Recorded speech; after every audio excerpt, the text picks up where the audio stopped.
In a vibrant village nestled between green hills, life buzzed with whispers and gossip. Traditions ran deep, and anyone who dared to be different was often judged. Amidst this lived Ego, a woman whose life had been shaped by rejection and criticize. Though she was the daughter of a respected king, Ego's presence was met with cruel laughter as the village men rejected her for not fitting their narrow ideals of beauty.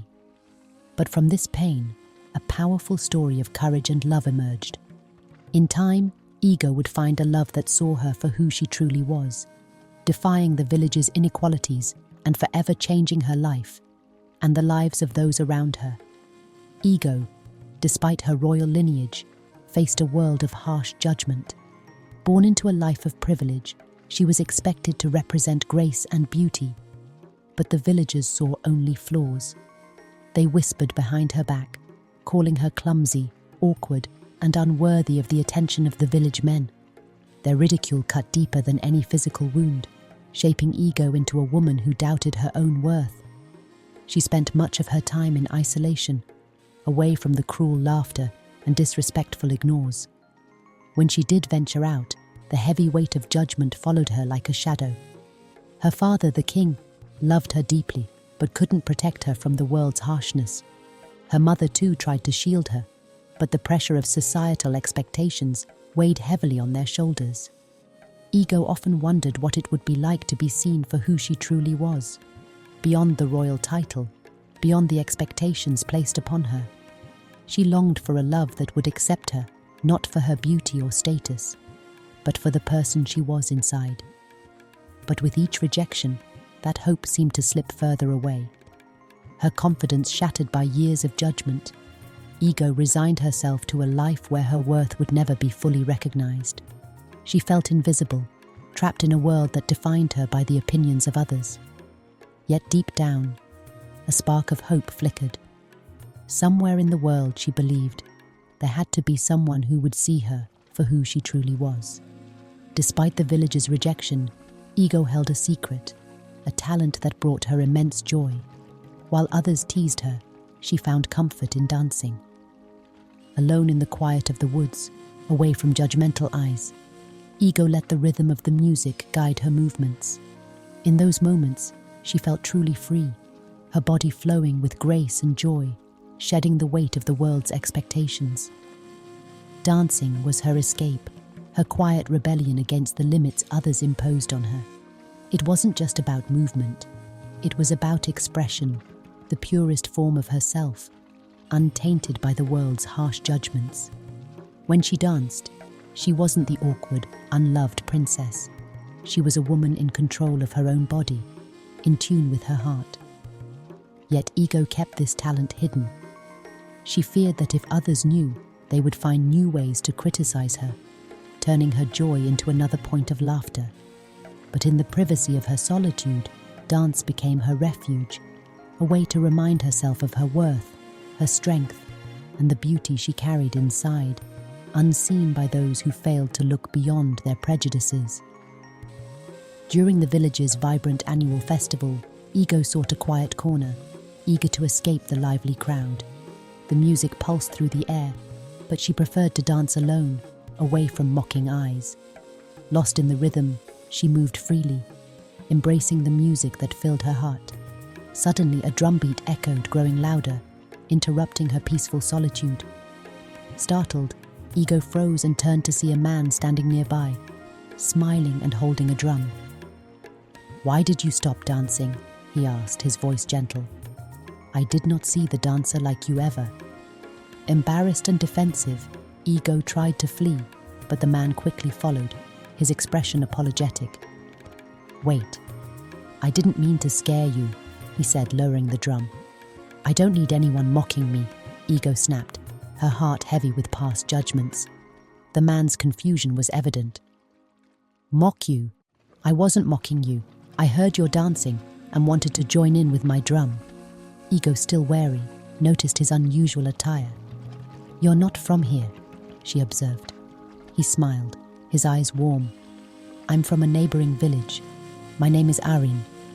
After a brief hesitation, Ego introduced herself. "I'm Ego." "You're an incredible dancer," Arin said sincerely, surprising her. "Thank you," Ego replied, her voice soft. "You're headed to the market, right?" Arin shook his head, his look fixed on her. "I'd rather drum for you while you dance. Will you let me?" Interested and hesitant, Ego agreed. As Arin's drum beats blended with her movements, something shifted within her. In that moment, she felt a spark of connection, a glimmer of hope. For the first time in years, she was not alone in her dance, not mocked or judged, but celebrated. The music flowed between them, and for Ego, it marked the beginning of something far greater than a simple moment. It was the catalyst for change, a moment of genuine connection that would challenge everything she knew about herself and the world around her. And day by day, Ego and Arin spent more time together. Their bond deepened, growing from a simple connection to something more profound. Arin's presence was a balm to Ego's wounded heart. Unlike the people of her village, who judged her based on her appearance and royal status, Arin saw her for who she truly was, an individual, not a title. He admired her strength, her courage, and her talent, encouraging her to embrace all that she was. For the first time, Ego began to feel accepted, not just by Arin, but by herself. He listened to her without judgment, sharing stories of his own struggles and dreams, and they began to dance together in the quiet moments between their conversations. Ego's self-doubt began to fade, replaced by a growing sense of pride in who she had become. The journey was not easy, however. Ego still felt the weight of the village's judgment and the pressure of her royal obligations.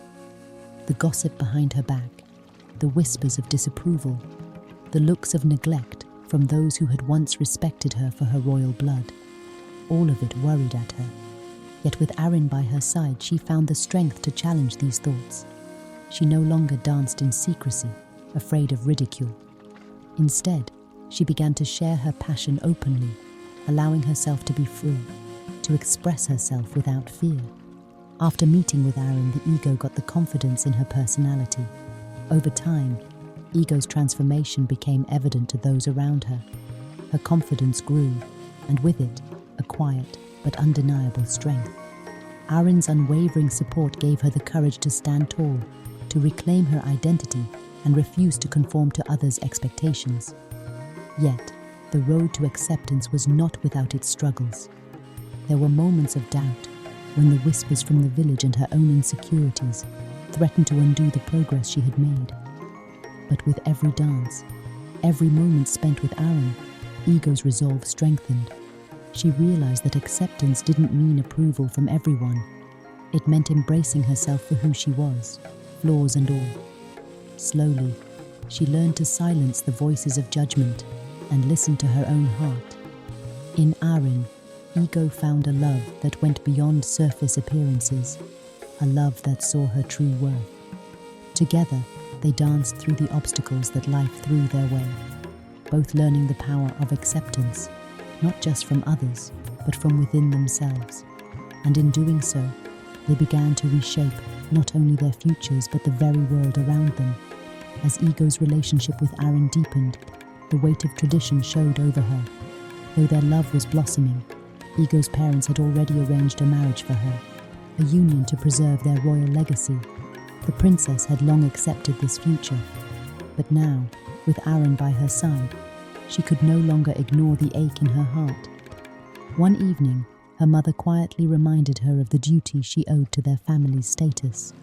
"We've arranged a match for you," she said. "It's time for you to take your place among the great families of our people." Ego's heart sank. "I don't want that," she whispered, her voice trembling. "I want to marry someone who loves me for who I am." The next morning, Ego gathered her courage. She walked to her parents and declared, "I will not marry the man you've chosen. I will marry Arin." Her father's face hardened, disbelief in his eyes. "Ego, you're a princess. This isn't just about your heart. It's about our family's legacy." Ego stood tall, her voice steady. I am not afraid of breaking with tradition. I choose love over status. Arryn sees me for who I truly am, and that is worth more to me than any crown." The room fell silent. Her father, after a long pause, saw the strength in his daughter. He sighed deeply and, with quiet resignation, gave her his blessing. Ego had defied tradition, but in doing so, she claimed a future shaped by love. Ego and Arryn's love story unfolded across the kingdom, challenging deep-rooted traditions. Though initially met with resistance, their union sparked conversations, with some criticizing and others admiring Ego's courage. In the weeks that followed, Ego faced the difficult task of rebuilding relationships with those who once saw her as the perfect princess.